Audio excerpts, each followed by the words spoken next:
को पढ़ते हैं। यहां से हम शुरू करते हैं बेटा विंड। ये जो विंड है, इस विंड को हिंदी में क्या कहते हैं बेटा? पवन। जब भी विंड नाम आता है, ठीक है, तो हमारे दिमाग में एक वर्ड और आ जाता है साथ साथ, एयर। तो बेटा एयर और विंड इन दोनों में डिफरेंस होता है। एक बेटा याद रखना, इन दोनों में क्या होता है? डिफरेंस। ये जो एयर है यानी जो वायु है, वायु क्या है? एक मिक्सचर है, एक मिश्रण है। इसमें बहुत सारी चीजें होती हैं, गैस होती है, इसमें धूल के कण होते हैं, इसमें जलवाष्प होती है, इसमें नमक के कण होते हैं, इसमें धूल के कण होते हैं। इन सब का जो मिक्सचर है वो अपने आप में क्या है? वही है वायु। ठीक है, तो वायु की जब भी हम बात करते हैं तो एक तो मिक्सचर की बात करते हैं, दूसरी स्थिरता की बात करते हैं कि जैसे मैं इस कमरे में पढ़ा रहा हूं आपको, आप भी किसी कमरे में हैं, वहां पर आप सांस ले पा रहे हो, तो आखिर सांस कहां से ले रहे हो? आपके चारों तरफ वायु है, आपके चारों तरफ एयर है, वही आपके नाक के थ्रू कहां जा रही है? हमारे फेफड़ों में जा रही है, और फेफड़ों से वो धीरे धीरे हमारे ब्लड में प्रवेश कर रही है, और ब्लड में प्रवेश करते हुए हमारे सीधे कहां जा रही है? हमारे कोशिकाओं में जा रही है। वहां माइटोकॉन्ड्रिया उस ऑक्सीजन का यूज करके हमारे खाने को चला रहा है और हमें एनर्जी मिल रही है। ठीक है, लेकिन आज जो हमारा टॉपिक है वो क्या है? वो है हमारा पवन। ठीक है, तो बेटा एक बात याद रखना, ये जो वायु है, ठीक है, तो वायु का क्षैतिज प्रवाह, समझना मैं जो एक एक चीज बता रहा हूं, ठीक है, वायु का क्षैतिज प्रवाह, क्षैतिज प्रवाह को इंग्लिश में क्या कहते हैं बेटा? Horizontal flow, horizontal movement.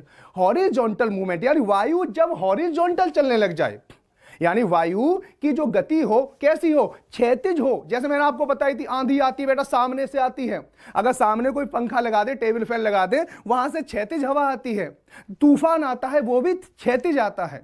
तो अगर वायु मूवमेंट करना शुरू कर दे, और कैसा मूवमेंट? वो मूवमेंट होना चाहिए हॉरिजॉन्टल। तो वायु जब हॉरिजॉन्टल मूवमेंट करती है, एयर जब क्षैतिज प्रवाहित होती है, तो इसी को हम बेटा बोलते हैं, इसी को बोलते हैं हम पवन। बात को समझ में आएगी नहीं? तो आपको एयर और जो विंड है इन दोनों में थोड़ा सा डिफरेंस समझ में आ गया होगा। अब विंड की अगर मूवमेंट बढ़ा दें, बात समझ में आएगी नहीं? ये थोड़ा मैं यहां पे लिख दूं बेटा, विंड की अगर हम मूवमेंट बढ़ा दें यानी गति बढ़ा दें, इस तरह से अगर मैं बता दूं, तो वही क्या हो जाती है? वही हो जाती है आंधी। इसकी और गति बढ़ा दें तो वही हो जाता है बेटा तूफान। और क्या समझोगे? इतनी बहुत है, बात समझ में आएगी? अब आपको पवन तो समझ में आ गई। चलिए, अब जैसे ही पवन हुआ, अब आपके दिमाग में आ रहा होगा कि सर ये आखिर पवन चलती क्यों रहती हैं? बचपन में तो हम ये समझते थे कि कहीं पर एक बड़े बड़े से पंखा लगे होंगे और कोई उसको दबा देता होगा और हवा चलने लग जाती होगी। लेकिन बेटा ये हमारी मिथिक था, हमें बचपन में इसी तरह से समझाया जाता है। वो जरूरी भी था, क्योंकि आपको वहां पर अगर मैं बताता कि बेटा एक बात है, यहां पर तापमान है, जहां पर तापमान ज्यादा होता है वहां पर लो प्रेशर होता है, जहां पर तापमान कम होता है वहां पर हाई प्रेशर होता है, दाब में अंतर आ जाता है और वायु क्षैतिज प्रवाहित होने लग जाती है, तो इसी को हम पवन कहते हैं। तो शायद उस समय आपके ये समझ में नहीं आता, इसलिए हमने इस समय के लिए आपके उम्र के हिसाब से जैसे जैसे आप बड़े होते गए उसके लिए हमने आपको ये संभाल रखा है। तो आज हम बताएंगे इन पवन का चलने का कारण क्या है। ठीक है, तो चलिए बेटा आगे चलते हैं। यहां पे मैं बता दे रहा हूं what the reason behind wind movement. तो विंड मूवमेंट का क्या कारण है ये समझ लीजिए। पवन का या पवन के प्रवाह का कारण, प्रवाह का कारण। ठीक है बेटा, चलिए पवन के जो प्रवाह का सबसे बड़ा कारण है, आज मैं आपको जनरली बता रहा हूं, कुछ एग्जांपल बता रहा हूं, आप उससे थोड़ा सा समझ पाओगे। ठीक है, पहले मैं थोड़ा समझा रहा हूं और आप क्लास को देखिए अच्छे से समझिए मैं आपको क्या बताना चाह रहा हूं। पवन के प्रवाह यानी जो हमारी विंड है उसके मूवमेंट का कारण क्या है? तो उसके मूवमेंट का कारण है दाब प्रवणता। क्या कारण है देख लो अच्छे से। इसको इंग्लिश में क्या कहते हैं बेटा? Pressure gradient. मैं आप इंग्लिश नहीं लिख रहा हूं, आपको पूरी पीपीटी आपको मिलेगी, पीडीएफ आपको मिलेगी, वो आपकी क्लास के बाद आपको ये मिल जाएगा, कोई डोंट वरी, आपको इस पर ज्यादा ध्यान नहीं देना है। दाब प्रवणता, प्रेशर ग्रेडियंट। अब बहुत सारे लोग हैं जिनके दिमाग में आ रहा होगा सर ये प्रवणता क्या होता है? बड़ा नया सा शब्द ले आए हो आप, प्रवणता। दाब तो जानते होगे, प्रेशर तो जानते होगे, किसी के थप्पड़ भी मारा होगा बेटा आपने तो गाल पे दबाव पड़ता है। कभी चोवा को, जो चोवा होते छोटे छोटे कील होती हैं, उन्हें हथौड़े से भी तो ठोका होगा, तो वो भी क्या है, एक दाब है। हम जो चलते हैं तो हम पृथ्वी पर क्या डाल रहे हैं, वो भी तो दाब है। तो दाब तो सुना होगा, सबने सुना होगा, लेकिन प्रवणता कम शब्द सुना होगा। ठीक है, तो दाब प्रवणता क्या है, तो मैं यहां पे और थोड़ा सा सिंपल रूप से बता दूं। दाब प्रवणता का मतलब होता है दाब भिन्नता। अब थोड़ा सा आपको अंतर समझ में आ रहा होगा कि प्रवणता को क्या कहते हैं। प्रवणता बड़ा लंबा चौड़ा शब्द है, बड़ा लंबा चौड़ा नहीं है बेटा, आपके लिए पहली बार है इसलिए थोड़ा सा बड़ा सा लग रहा होगा, वैसे बहुत सिंपल है। और भी आसान कर दूं, चलिए। दाब में अंतर,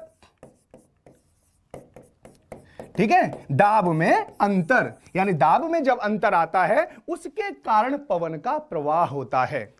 दाब में कारण से पवन का प्रवाह होता है। तो अगर आपसे कोई पूछ ले कि पवन के प्रवाह का कारण क्या है, तो आपका सीधा आंसर होना चाहिए दाब प्रवणता। ठीक है, एक बार क्वेश्चन भी आया था कि बताओ पवन के प्रवाह का कारण क्या है, तो उसमें था दाब प्रवणता, तापमान प्रवणता, या दोनों, या इनमें से कोई नहीं। तो बेटा ऐसी कंडीशन में आपको देखना है कि वास्तव में क्या कारक जिम्मेदार हैं।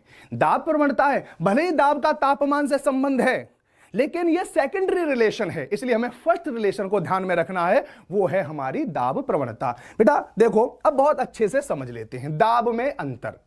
तो देखो दाब में अंतर, जैसे कहीं पर बेटा, जैसे पहले याद रखना, हम यहां पे जिस दाब की बात कर रहे हैं, हम उसकी बात कर रहे हैं वायुमंडलीय दाब की, वायुमंडलीय दाब। ठीक है, जो एयर है हमारे ऊपर बेटा प्रेशर डालती है, air exert pressure on us is called atmospheric pressure. हम उस वायु दाब की बात कर रहे हैं, हम उस वायुमंडलीय दाब की बात कर रहे हैं। और ऐसे एग्जाम्पल आपके ढेरों आपने अपने घर में प्रैक्टिकल किया होगा। कुछ एग्जाम्पल बता दूं, अगर आप बुरा ना माने तो। देखो कुछ एग्जाम्पल देखो, एक काम करना, एक घर में से गिलास उठाना, गिलास उठाकर मुंह पे लगाना और थोड़ी सी हवा अंदर खींच लेना, तो गिलास आपके मुंह से चिपक जाएगा। आखिर क्या आपने गिलास के बीच में क्या कोई फेविक्विक लगाई थी? नहीं लगाई थी। गिलास क्यों चिपक गया? गिलास इसलिए चिपक गया क्योंकि वायुदाब उसका एक कारण है। एक एग्जांपल बता रहा हूं कि वायुदाब आपको थोड़ा सा समझ में आ जाएगा। वायुदाब की अलग से पूरी क्लास चलेगी, आज पवन है इस कारण मैं आपको केवल वायुदाब थोड़े से बता रहा हूं। एक और मैं आपको एग्जांपल बता दूं, एक तो ये वायुदाब हो गया। आपने कभी इंजेक्शन वाली सिरिंज तो खेले होंगे बचपन में, सब खेले होंगे। आप आगे एक उंगली लगा लेना उस सिरिंज में और फिर खींचना, आप बड़ी मुश्किल से उसे खींच पाएंगे। तो क्यों खींच नहीं पा रहे हो? क्यों आपको ज्यादा फोर्स लग रहा है? वह फोर्स किसके अगेंस्ट लग रहा है? वह बल किसी के विरुद्ध तो लगा रहे हो, तो वह वायुमंडलीय दाब है। जो गिलास मुंह से चिपक गया था वो वायुमंडलीय दाब है। ठीक है, जो सिरंज नहीं खींच पा रहे हैं वो भी वायुमंडलीय दाब है। और एक एग्जांपल आपने 6, 7, 8 की क्लास में देखा होगा, दो कटोरे जो होते हैं, दो कटोरे बड़े बड़े ले लो, कटोरे इतने बड़े बड़े, और दोनों में से वैक्यूम कर दो, हवा निकाल दो, दोनों को चिपका दो और दोनों तरफ 15-15 घोड़े लगा दो, तो भी उस कटोरे को खींच नहीं पाते हैं। यह है हमारा वायुदाब। कभी अन्य क्लास में मैं आपको पूरी तरह से इसके डिटेल के बारे में जाऊंगा, अभी थोड़ा सा बस वायुदाब समझ लो। ये वायुदाब है और वायुदाब को बेटा बैरोमीटर के थ्रू मेजर किया जाता है और लिखा जाता है मिलीबार में। ठीक है, मिलीबार में। तो चलो अब मैं यहां पे लिख रहा हूं 700 मिलीबार, मैं ऐसे यहां पे लिख दिया।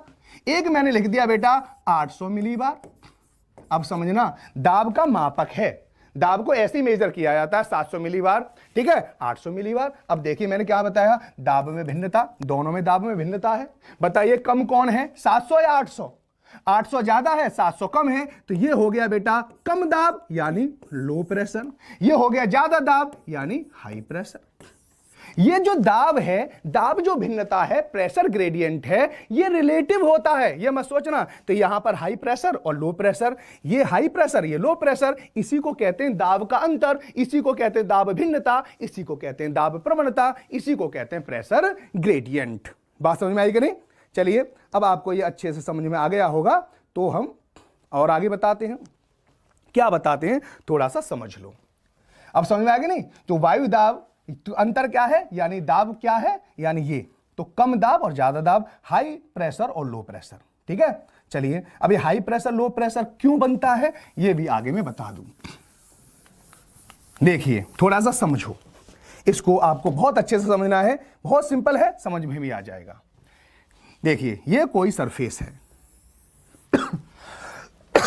सॉरी, समझना, ये कोई सरफेस है, ये कोई धरातल है। अब धरातल में क्या हुई, ये हवा बेटा नीचे आ रही है, यहां पर हवा क्या आ रही है, ऊपर की हवा क्या आ रही है, नीचे आ रही है।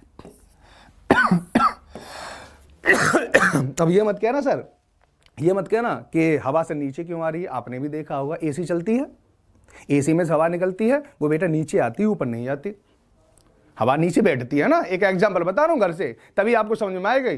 क्लाइमेटोलॉजी बहुत सिंपल है बेटा, ऐसी भर दूंगा आपके दिमाग में कि आपके भी जीवन में भूल नहीं पाओगे, ठीक है। तो ये जो हमारी जो क्या है, ये जो मैं एसी बता रहा हूं, एसी में से हवा निकली, ठंडी है, वो क्या हो गई, हल्की सी नीचे बैठती है। यही कारण है कि एसी ऊपर लगाई जाती है, क्योंकि ठंडी हवा बेटा नीचे बैठती है।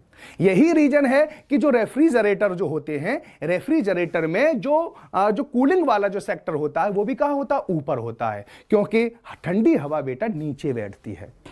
बात ये समझ में आ गई नहीं? तो चलिए, तो अब एक और एग्जांपल दूं मैं आपको, और सिंपल बता दूं कि अगर आप चाय बना रहे हो केतली में या दूध उबाल रहे हो, तो वहां पे भी तो वायु है, जलवाष्प है, वो जलवाष्प आपने देखी होगी ऊपर जा रही होती है। तो वायु में बेटा दो तरह के मूवमेंट होते रहते हैं, लंबवत मूवमेंट होता है, वायु ठंडी होकर बेटा नीचे आ जाती है और गर्म होकर ऊपर चली जाती है, इसलिए मैं बता रहा हूं। अगर वायु, ये क्या है बेटा, एयर है, ठीक है, ये क्या है, एयर है, यहां पे एयर नीचे आ रही है, और अगर यहां पर अगर आप एयर को देखो तो क्या हो रही है, ये एयर ऊपर जा रही है। अब ये बाद में बताऊंगा एयर ऊपर और नीचे क्यों जाती है, एक एग्जांपल मैंने आपको बता दिया है। जब एयर नीचे आ रही है, देखो समझना, एयर नीचे आ रही है तो यहां पे पहले से एयर होगी, हाँ या ना, यहां पे एयर थी, यहां पे भी बेटा एयर थी, ठीक है। अब देखो समझना इस बात को, चलिए यहां पे एयर थी, अब क्या हुआ, ये वाली एयर नीचे आ गई तो यहां पे और ये वाली हवा भी आ गई, बताओ ज्यादा हवा हो गई, ज्यादा हवा हो गई, लेकिन यहां तो हवा नीचे नहीं बैठ रही है, यहां तो कम हवा रहेगी, तो यहां ज्यादा हवा का मतलब बेटा हाई प्रेशर।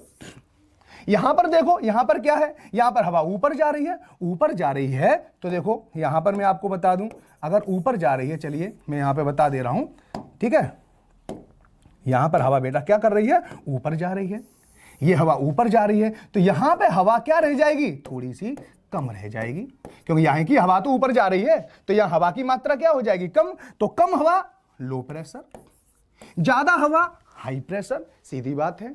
जहां पर हवा ज्यादा है वहां पर हाई प्रेशर है, जहां पर हवा कम है वहां पर लो प्रेशर है, सिंपल है। जहां पर हवा ज्यादा हो जाएगी वहां पर हाई प्रेशर हो जाएगा, और जहां पर हवा कम रह जाएगी वहां पर लो प्रेशर हो जाएगा, ठीक है। अब हाई प्रेशर और लो प्रेशर बनने चाहिए, ये बनेंगे तभी पवन चलेगी, क्योंकि मैंने अभी आपको बताया था पवन चलने का कारण क्या है। तो पवन चलने का कारण क्या है, दाब में भिन्नता, दाब प्रवणता, दाब में अंतर, और दाब में अंतर कब आएगा, मूवमेंट करें, यहां पर अपवर्ड मूवमेंट हो रहा है और यहां पर क्या हो रहा है, डाउनवर्ड मूवमेंट हो रहा है। बात समझ आएगी नहीं? तो जहां डाउनवर्ड मूवमेंट होता है बेटा वहां पर हाई प्रेशर बनता है, क्योंकि वहां पर ज्यादा हवा होगी, और जहां पे अपवर्ड मूवमेंट होता है वहां पर लो प्रेशर बनता है, क्योंकि वहां पर वायु की मात्रा कम हो जाएगी। चलिए, अब ये लो प्रेशर और हाई प्रेशर, यानी कब वायु ऊपर उठेगी कब वायु नीचे उठेगी, इसके लिए दो कारक जिम्मेदार होते हैं, टू फैक्टर, ठीक है। इसके लिए क्या है, दो फैक्टर जिम्मेदार हैं कि हवा नीचे आएगी या ऊपर जाएगी, ठीक है, हाई प्रेशर बनेगा या लो प्रेशर बनेगा, इसके लिए दो कारक जिम्मेदार हैं। एक तो बेटा है सिंपल है, वो है बेटा तापमान, दैट अ टेम्परेचर, और दूसरा अगर हम देखेंगे तो वो क्या है, वो है हमारी पृथ्वी का प्रक्षेप्य बल, हमारी पृथ्वी का प्रक्षेप्य बल है, ठीक है, प्रक्षेप बल भी है, यानी वो गतिक कारण, उसको हम क्या कह सकते हैं, तापमान का कारक है, और यहां पे हम और अच्छे से बताएं, प्रक्षेप भी है, वैसे गतिक कारण भी है, वो भी मैं आपको बताता हूं। बात समझ आएगी नहीं? तो चलिए पहला एक कारण समझ लेते हैं। पहला कारण क्या है, तापमान। पहला कारण क्या होता है बेटा, तापमान। तापमान के कारण हाई प्रेशर लो प्रेशर बनते हैं, ठीक है, क्यों, देखो समझो, इस बात को मैं थोड़ा समझा रहा हूं। मैं इस कमरे में हूं, यहां का तापमान बड़ा ज्यादा हो जाए, तापमान ज्यादा होगा, वायु के जो मॉलिक्यूल्स हैं, एयर के जो मॉलिक्यूल्स हैं, वो हीट को एब्जॉर्ब करेंगे, तापमान को एब्जॉर्ब करेंगे, और जो हमारी वायु है वो ऊपर चली जाएगी, और यहां पर वायु कम हो जाएगी, लो प्रेशर बनेगा। तो देखो बेटा यहां पे मैं क्या लिख रहा हूं, तापमान ज्यादा होगा तो वायु air become hot and rise upward, so create low pressure. तो बेटा लो प्रेशर हो गया, सिंपल है। When air become cool, जब वायु क्या हो जाए, ठंडी हो जाए, ठंडी होने के बाद क्या होगी, वायु नीचे बैठेगी। क्योंकि मैंने अभी ऐसी वाला एग्जांपल दिया था, याद करो, हवा नीचे बैठ रही थी, तो हवा क्या है, वो नीचे बैठेगी। दैट नीचे बैठेगी, तापमान कम होगा, हवा नीचे बैठेगी, ज्यादा हवा हो जाएगी और हाई प्रेशर का निर्माण हो जाएगा। बात समझ आएगी नहीं? तो तापमान के कारण हाई प्रेशर और लो प्रेशर, इनका निर्माण हमारी पृथ्वी पर होता है। और हमारी पृथ्वी पर तापमान में भिन्नता है ही, क्योंकि सूरज एक तरफ ही तो निकलता है, दूसरी तरफ तो नहीं निकलता।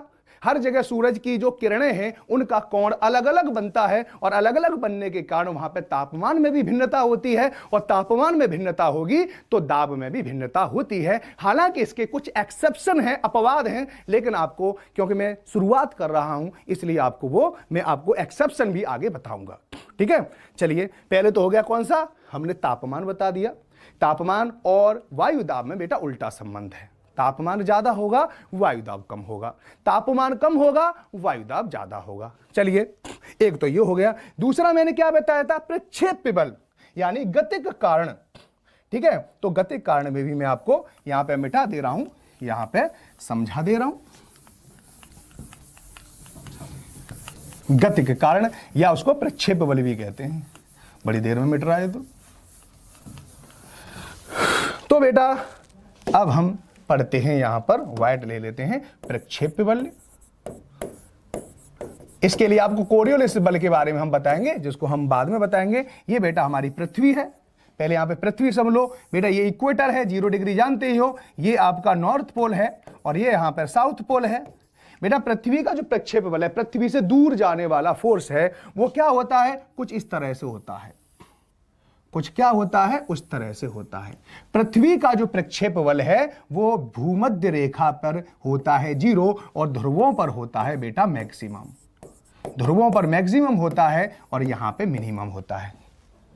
ठीक है, यहां पे मिनिमम होता है तो यहां पर वायु को ऊपर नहीं उठना चाहिए, लेकिन तापमान के कारण यहां से वायु उठती है, मैं अभी आगे बताऊंगा। ठीक है, लेकिन एक स्थान है हमारी पृथ्वी पर, कौन सा स्थान है, 60 से 65 डिग्री सेंटीग्रेड। ठीक है, नॉर्थ, और यहां पर भी है 60 से 65 डिग्री साउथ।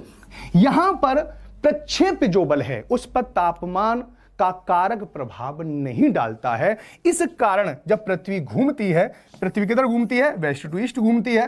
पृथ्वी के घूमने के कारण यहां से वायु ऊपर उठना शुरू कर देती है। जैसे मैं यहां पे खड़ा हूं, ऊपर उठना। ये एक एग्जांपल से आप समझोगे। घर में अगर कभी आपने लट्टू वगैरह घुमाया होगा, कभी लट्टू घुमाना जोर से, अगर लट्टू में से कोई चीज टूटती है तो बेटा पास घूमती है, दूर भागती है, तो दूर भागते वही प्रक्षेप्य बल होता है। वही मैंने आपको यहां पर बताया है। तो दो कारण हैं कि वायु हमारी अपवर्ड मूवमेंट करती है। तो कुछ स्थान पर पृथ्वी, वहां पर तापमान कारक नहीं होता, प्रक्षेप्य कारक होता है, गतिक कारक होते हैं, वो अभी मैं आपको आगे बता रहा हूं। ठीक है, चलिए बेटा अब यहां पे मिटा दूं। बड़ी देर में क्यों मिट रहा है ये, यहां पर इरेजर, इसको थोड़ा बड़ा करूं। अब बेटा अब आपको ये समझ में आ गया होगा। अब मैं बता दूं थोड़ा सा पवनों के बारे में। ठीक है, पवनों के बारे में देख लो। ये जो बेटा पवन है, ठीक है, मुख्य रूप से बेटा ये दो प्रकार की होती हैं। एक होती है जो धरातल पे चलती है, तो वो है धरातलीय पवन। बेटा मुझे पता है लेकिन मैं इंग्लिश में लिख नहीं रहा हूं। ठीक है, इनको कहते हैं सरफेस विंड। ठीक है, एक होती है ऊपरी वायुमंडलीय प्रवाह, ऊपरी वायुमंडलीय प्रवाह। ठीक है, देखो अब ये थोड़ा सा समझना है इस बात को। एक जो वायु है, जहां पे हम रहते हैं, हम किस पे रहते हैं ना, सरफेस पे रहते हैं, हम धरती पे रहते हैं। कभी कभी कहते हैं ज्यादा उड़ो मत, उड़ो मत। उड़ो का मतलब क्या होता है, अरे यार धरती पे रहो, धरती पे रहोगे तो धरती की चीज़ों से मुलाकात होती रहेगी। पवन से हमारी मुलाकात होती रहती है, आंधियों से हमारी मुलाकात होती रहती है, हमारे यहाँ मानसून आता है उससे हमारी मुलाकात होती है। लेकिन कुछ लोगों की मुलाकात, या जो जेट चलाते हैं, जेट का नाम सुना है, जेट जो विमान होते हैं, जो जेट विमान चलाते हैं उनकी मुलाकात 8 या 9 किलोमीटर ऊपर एक हवा से होती है, जहां हम बिना जेट के नहीं पहुंच सकते। ऊपर मुलाकात होती है, वहां पे उन्हें दिखाई देता है कि कुछ वहां पर भी वायु चल रही है, क्षैतिज वायु चल रही है बेटा, वहां पर पवन क्षैतिज चल रही होती है ऊपर, क्योंकि उनकी खोज जेट से हुई थी, द्वितीय विश्व युद्ध के दौरान हुई थी, इस कारण उनका नाम जेट स्ट्रीम रख दिया गया है। तो ऊपरी जो वायुमंडल प्रवाह जो होता है बेटा, उसी को हम क्या बोलते हैं? जेट स्ट्रीम बोलते हैं। इसके बारे में भी आपको बताऊंगा, और इसके लिए आपको पता होना चाहिए वायुमंडल की परतें। तो वायुमंडल की परतें आप अच्छे से याद रखना, और उसमें आपको याद रखना सबसे पहली परत क्षोभ मंडल है, समताप मंडल है, मध्य मंडल है, ठीक है। इसके बाद ताप मंडल, इसे आयनोस्फीयर भी कहते हैं, और फिर एग्जोस्फीयर है। इस तरह से यहां पर ये भी चलता रहता है, वो भी आपको याद रखना है। चलिए यहां पर मैं बता दे रहा हूं जो धरातली पवनें हैं। अब ये धरातली पवनें हैं बेटा, ये 3 भागों में बटी हुई है। देखो समझ लो, अच्छे से समझाऊंगा एक एक चीज को। एक को कहते हैं बेटा गिरहीय पवन। अब मैंने गलत लिख दिया गिरही, कुछ कह रहे होंगे सर गिरही ये तो घर परिवार में आप बता गए, ठीक है। गिरही पवन, प्लेनेटरी विंड, गिरही पवन। दूसरी क्या होती है बेटा? मौसमी पवन, सीजनल विंड। और एक होती है बेटा स्थानीय पवन, स्थानीय पवन। बेटा पवन पढ़ रहे हो तो मैं आपको एक चीज और बता दूं, पवन अगर आप पढ़ रहे हो तो मैं आपको एक चीज और बता दूं, ये भी आपको याद रखना है। क्या आपको याद रखना है वो थोड़ा समझिए। पवन बेटा जिधर से चलती है, अगर कोई पवन पश्चिम से चल रही है तो उसे पछुआ पवन कहेंगे। अगर कोई पवन पूरब से चल रही है तो उसे पूर्वा पवन कहेंगे। अगर दक्षिण पश्चिम से चल रही है तो दक्षिण पश्चिम पवन कहेंगे। तो पवन जिधर से चलती है उसी को पवन की डायरेक्शन कहते हैं, याद रखना। जैसे ये आपको जानते होंगे, ये नॉर्थ है, ये साउथ है, ये ईस्ट है, ये वेस्ट है। तो कुछ विंड मान लो ये विंड है ऐसे चल रही है, तीर किधर है बेटा इसका? देखो पूरब की ओर चल रही है, लेकिन इस पवन को क्या कहेंगे? पछुआ पवन कहेंगे। ये ध्यान रखना, क्योंकि पश्चिम से चल रही है, वेस्टर्लीज है। और कोई पवन ऐसे चल रही है तो ये किधर चल रही है? वेस्ट। इससे कोई फर्क नहीं है, ये किधर से चल रही है? पूर्व से, तो इसको पूर्वा पवन कहेंगे। अगर कोई पवन ऐसे चलने लग जाए तो देखो इसकी डायरेक्शन क्या है? साउथ वेस्ट, और इसकी क्या है? North east. तो ये किधर से चल रही है? साउथ वेस्ट से चल रही है, तो इसे दक्षिण पश्चिम मानसून कहेंगे। बात समझ में आएगी नहीं? चलिए मिटा दे रहा हूं बेटा, मजा आ जाएगा आपको पूरे उसको पढ़ने में, ठीक है। ओके चलिए बेटा, अब यहाँ के गिरही पवनों को भी मैं थोड़ा सा बांट लेता हूँ। अगर ऐसे नहीं बांटूँ तो ज़्यादा अच्छा है, ठीक है। ये जो गिरही पवनें हैं इनको कहते हैं बेटा व्यापारिक पवन। अब मैं बताऊंगा कहाँ चलती है ये व्यापारिक पवन, ठीक है। दूसरी होती है बेटा पछुआ पवन।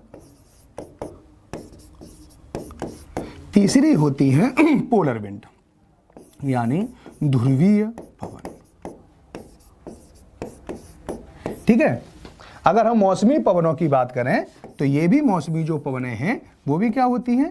3 भाग में बटी होती हैं। इन्हीं में होता है हमारा जाना पहचाना नाम, आपको समझ में आ गया होगा, मानसून, ठीक है। एक क्या होती है? सी ब्रीज होती है और लैंड ब्रीज, ठीक है। ऐसे समझ लो, सी और लैंड ब्रिज होती है। और एक होती है बेटा पर्वतीय और घाटीय समीर, पर्वतीय और घाटीय समीर, ठीक है बेटा। अब ये जो लोकल विंड हैं, ये लोकल विंड बेटा 2 तरह की होती हैं, एक होती है ठंडी और एक होती है बेटा गर्म। जैसे आपने सुना होगा गर्मियों में हमारे यहाँ लू चलती है, ठीक है। एड्रियाटिक सागर के ऊपर मिस्ट्रल चलती है। इस तरह से भी आपको याद रखना है। ये मैं अभी आपको बहुत सारी चीजें बता दूंगा। जेट स्ट्रीम में बेटा 4 प्रकार की होती है, ठीक है। ध्रुवीय जेट स्ट्रीम होती है, ध्रुवीय रात्रि जेट स्ट्रीम होती है, पछुआ जेट स्ट्रीम भी होती हैं, और इसके अलावा ये जो तुम्हारी पूर्वी जेट स्ट्रीम भी होती हैं। ये बहुत ज़्यादा महत्वपूर्ण है, जब मानसून पढ़ाऊंगा तो आपको पूरा बताऊंगा इस चीज़ के बारे में, ठीक है। तो ये आपको समझ में आ गया, ये सारी पवनें मैंने आपको लिख दी हैं। चलिए तो पवनों को समझते हैं, और मैंने आपको बताया था पवन चलने का कारण जो है। अब यहाँ पे थोड़ा सा मैं बता दूं, ये बेटा गिरही पवन क्या किसे कहते हैं? जो गिरही पवन हैं उनकी डायरेक्शन वर्ष भर एक समान रहती है, अंतर नहीं आता। गिरही पवनों की जो दिशा में अंतर नहीं आता, वर्ष भर एक ही दिशा को फॉलो करती है, इस कारण इन्हें गिरही पवन कहते हैं। यह हमारा जो ग्रह है पृथ्वी जो है उसके हिसाब से चलती है, इस कारण गिरही पवन कहते हैं। मौसमी पवन ये अपना डायरेक्शन बदलती रहती हैं। जैसे हमारे यहाँ पे मानसून आता है, दक्षिण पश्चिम मानसून आ गया गर्मियों में, लेकिन फिर मानसून लौटने लग जाता है, उत्तर पूर्वी मानसून आ जाता है, हो गया चेंज हो गया, नहीं 180 डिग्री पर चेंज होगा, पहले ऊपर जा रहा था फिर नीचे आ रहा है, हो गया। ये जो है भाई साहब, ये वाली जो पवन है ये बड़ी मजेदार है। कितनी मजेदार हैं, ये किसी रूल्स रेगुलेशन का पालन नहीं करती। तो आप में से कोई स्टूडेंट अगर रूल रेगुलेशन का इस्तेमाल पालन नहीं करता है तो आप भी उसे स्थानीय पवन कह सकते हो। अरे बड़ा लोकल है, अब तो कुछ याद आया, लोकल है, ये क्लास के नियम कानून का पालन नहीं करता। अगर कहीं स्कूल में पढ़ने जाते हो, लड़ाई वगैरह होती है तो यही बात तो होती है, ये तो लोकल है भैया, काम अच्छा काम करो, ये होता है ना। चलिए मिटा दूं, ठीक है, ओके। चलो पहले मैं मिटा दे रहा हूं और मिटाने के बाद मैं फिर आगे चलूंगा, इन्हीं पवनों के बारे में बेटा आपको बताऊंगा। बस एक टॉपिक और मैं खत्म कर दे रहा हूं, जिससे कि देखिए, ओके। चलिए बेटा, हाई प्रेशर और लो प्रेशर। हाई प्रेशर और लो प्रेशर के बिना पवन नहीं चलती, उन्हीं पे चलते हैं। यहां पर एक गोला बना लेता हूं, ये बेटा हमारी पृथ्वी है, बनेगी हमारी पृथ्वी। गोला हालांकि सही नहीं है, मैं पीपीटी से बनाता हूं गोला, तो चलो आज तो मैं ऐसी क्लास ले रहा हूं, इसलिए मैं आपको बता दूं। चलिए अब यहां पर थोड़ा समझना, बीच है बिल्कुल, चलिए बीच है तो यहां पे लैंड बना दे रहे हैं, जिसे हम 0 डिग्री कहते हैं, ठीक है। यहां से बेटा थोड़ा सा 5 डिग्री ऊपर ले लेते हैं और यहीं से हम क्या करते हैं, 5 डिग्री ले लेते हैं दक्षिण में। बेटा ये विषुवत रेखीय क्षेत्र है। कौन सा क्षेत्र है, इक्वेटोरियल क्षेत्र है। और यहां पर लगभग पूरे वर्ष यहां पर सूर्य की लगभग लंबवत किरणें होती हैं। लंबवत का मतलब होता है पृथ्वी, जो सूर्य की सीधी किरणें पड़ती हैं 90 डिग्री का कोण बनाती हैं, और जहां पर सूर्य की किरणें 90 डिग्री का कोण बनाती हैं वहां पर गर्मी होती है।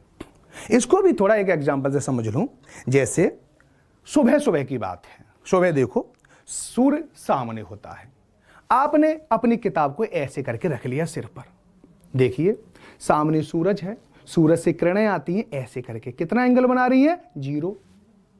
सुबह कम ठंड होती है, अब सूरज ऊपर जा रहा है, सिर के ऊपर आ गया, अब ऐसे करके यहां पे देखो कितना एंगल बना रही है, 90 डिग्री का एंगल।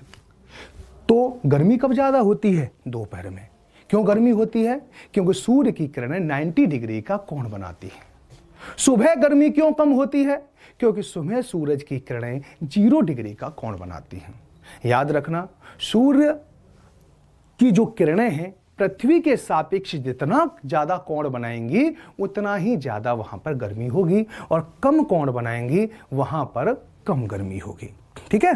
तो वर्ष भर यहां पर सूरज की किरणें लगभग 90 डिग्री का कोण बनाती हैं, लगभग 90 डिग्री का, क्योंकि हम एक आदर्श पोजीशन ले रहे हैं। बदलता रहता है बेटा, सूर्य की किरणें कर्क रेखा से मकर रेखा के बीच में 90 डिग्री का कोण बनाती हैं पूरे साल।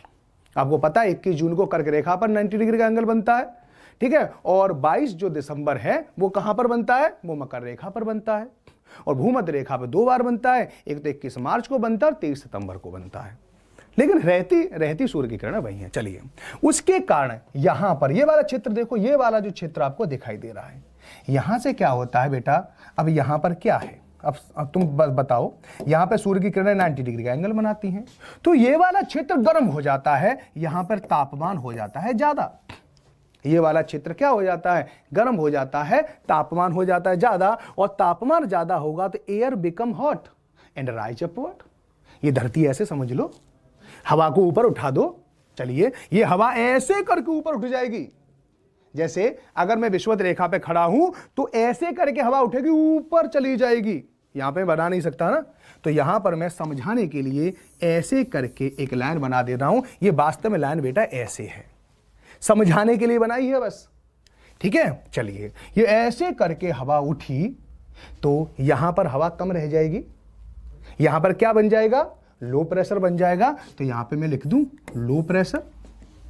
ये कौन सी जगह है, विषुवत रेखा, तो इसको मैं लिख दूं विषुवत रेखीय, विषुवत रेखीय निम्न दाब केंद्र, निम्न दाब पेटी, क्योंकि एक ये बेल्ट की तरह है, इसलिए इसको हमने क्या दे दिया है, विषुवत रेखीय। मैं पूरा लिख दे रहा हूं विषुवत रेखीय। चलिए, विषुवत रेखीय लो प्रेशर बेल्ट।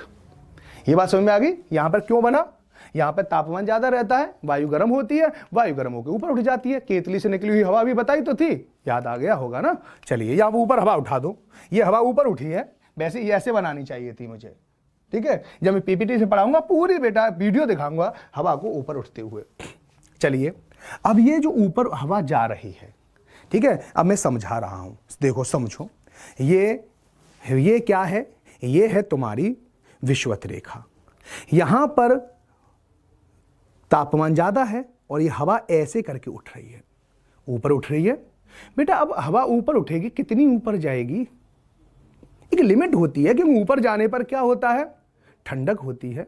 तो हवा ऊपर जाना कुछ समय के बाद 8 या 9 किलोमीटर या कभी कभी ज्यादा कभी कम होता रहता है, ऊपर जाके ऊपर जाना बंद कर देती है। अब यहां हवा यहां इकट्ठी हो गई, अब क्या होगी, कुछ हवा तो नीचे आ जाएगी, कुछ हवा ऐसे चली जाएगी और कुछ हवा ऐसे चली जाएगी। तो देखो यहां पे जो मैं बता रहा हूं, कुछ हवा ऊपर चली जाएगी और कुछ हवा नीचे चली जाएगी, ऊपर वाली बात है, ठीक है। और ये हवा आगे चलकर बेटा नीचे बैठ जाएगी, ये भी हवा क्या होगी, नीचे अवतलित हो जाएगी। जो यहां की हवा उठी थी ऐसे करके, देखो समझना, 3-4 पेन है यहां से, अब आपको समझ में आ जाएगा। ये हवा ऐसे उठी, फिर ऐसे चली और फिर ऐसे करके बैठ गई, कुछ इस तरह से मैंने बताया है।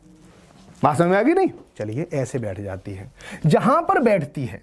अब देखो फिर दोबारा से समझना, यहीं पर जहां पर ये बैठती है, कहां बैठ रही है, देखो जहां बैठती है उसी की बात है, ये मत सोचना कहां बैठ रही है। ये बैठती है बेटा 30 से 35 डिग्री नॉर्थ की तरफ। इधर कहां बैठती है, इधर भी बैठती है बेटा 30 से 35 डिग्री साउथ की तरफ।